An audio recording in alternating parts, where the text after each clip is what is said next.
In the comments of my video on why Nintendo dominates Japan, there was a great suggestion about if Sony could compete in Japan if they released a new portable console.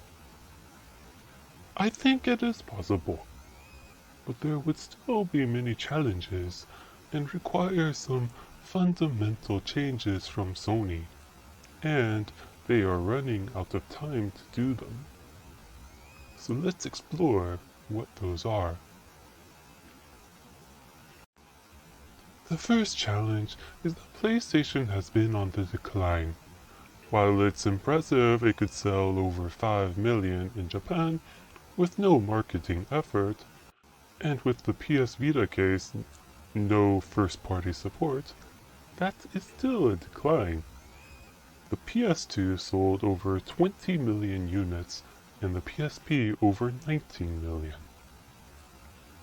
The PS3 sold over 10 million and the PS4 less than 10 million. With the price hikes now hitting and putting the PS5 digital version at over 72,000 yen, think $720, I don't see the current system reaching those numbers anytime soon. Keep in mind, the most popular model here is the standard with the disk drive, and that is now effectively 80,000 yen.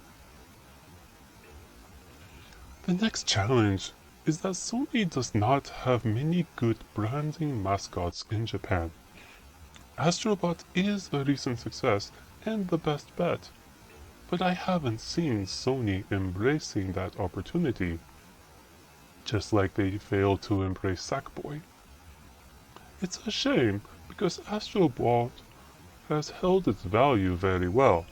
It still sells for over 5,000 yen in the second-hand market, but that is pretty much the only first-party title. Spider-Man 2 is the second highest. PlayStation is carried primarily by third-party studios or exclusives that PlayStation publishes. However, sales data shows that if a title also releases on Switch, that will outsell by far. That branding mascot part is key because it's hard to do collaborations with Baskin-Robbins or other avenues without a figure for the audience to connect to. So even if Sony tries to do some marketing, it will have trouble getting the kids if it won't embrace what it has. As mentioned in my previous video, kids and families make up the large market here because adults, which is PlayStation's current target demographic, don't have much time to play games. My kids love Astrobot, so that's my advice to Sony.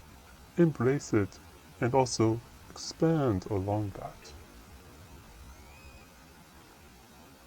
But in order for Sony to actually take it seriously, Sony needs to actually want Japan.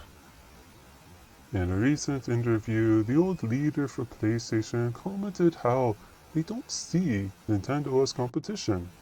Japan office does, but Sony as a whole does not.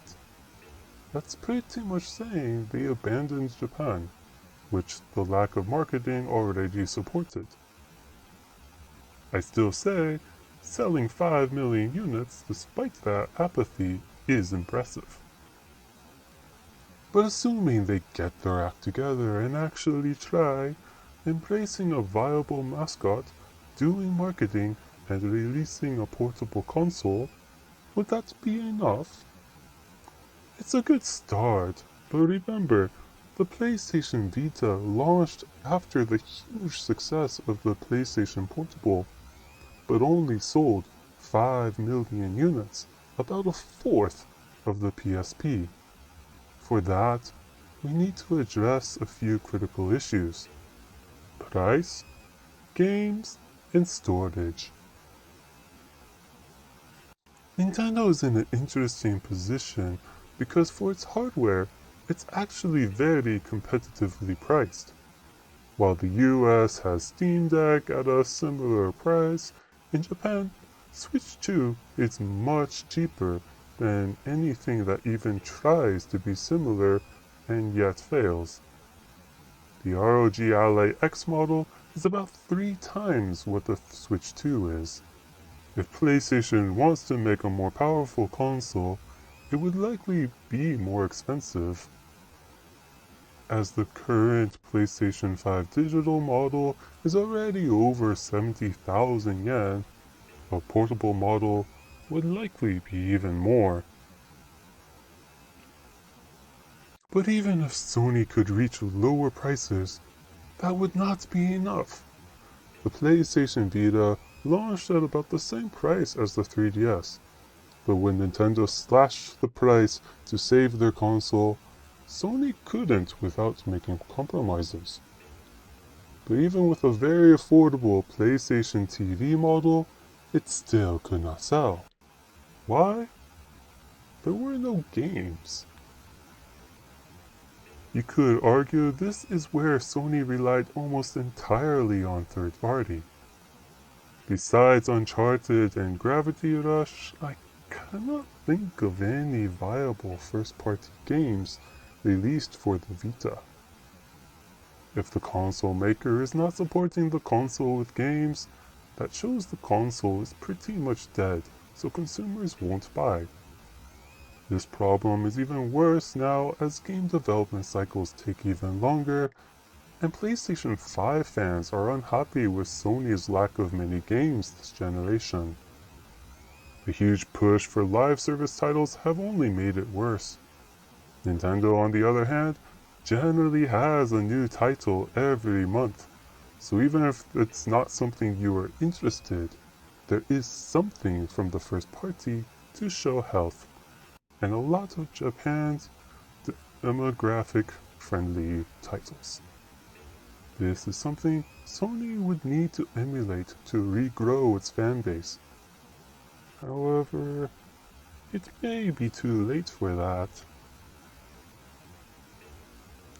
As consoles have become more expensive, having that low entry point was crucial. Not only having it, but having it at the right time. Just as Xbox lost the most important console generation due to the switch to digital libraries, PlayStation is in a similar position in Japan. The Switch has had over 8 years of success and people building their libraries here. That's not to say PlayStation does not have any, but 5 to 10 million units is sure less than 30 million, and that makes the cost to switch a higher barrier. And if you think about it, it's even worse for PlayStation because of formats. Even if the PlayStation carries over their digital library, it would only be the digital library as opposed to Nintendo's almost entire Switch library, including physical, which did sell very well. If you look at Nintendo's sales figures, it's often half and half between digital and physical. When it comes to third party, we also see strong physical sales in Japan, with most on Switch. If you go to a recycle shop, the Switch library is the largest, followed by either the PlayStation 4 or the DS and 3DS. But those have gotten smaller as time has gone on. Sure, PlayStation could make their console pure digital, but that approach is already getting legal issues in the EU, so changes would still be required. It also risks raising the price of a console too much or repeating a crucial flaw of the Vita. Perhaps Nintendo's greatest strength for controlling console cost was how they handled storage. With the Switch low storage, it kept the console more affordable and promoted physical sales. In addition, being able to use cheap SD cards also helped. What storage would a PlayStation Portable console use? It would at least have to match the Switch 2's SD Express while still being affordable. I often considered getting a PlayStation Vita back in the day, but was turned off by the fact that memory expansion could cost so much. So it would have to be of utmost importance that Sony does not repeat this mistake. They technically have a chance right now, as Nintendo is ruining their advantage with game key cards on the Switch 2 and the rough transition to SD Express cards. One more advantage of the Switch that is often overlooked but critical for families is the fact that it comes with 2 controllers. As controllers are expensive, having the ability to already play with your kid makes it a more family-friendly device. Sony does not necessarily need to copy this, but if it wants the profitable family market in Japan, it is an important aspect to consider. So these are the challenges I anticipate Sony would need to face if they want to better compete in Japan. Is there anything I missed? I think there is still an opportunity, but the longer things go on, the harder it would be to come back. In general, I think a PlayStation Portable console would still likely sell well in the Western world, where the digital library is already more established. It's just competing in Japan is a different story.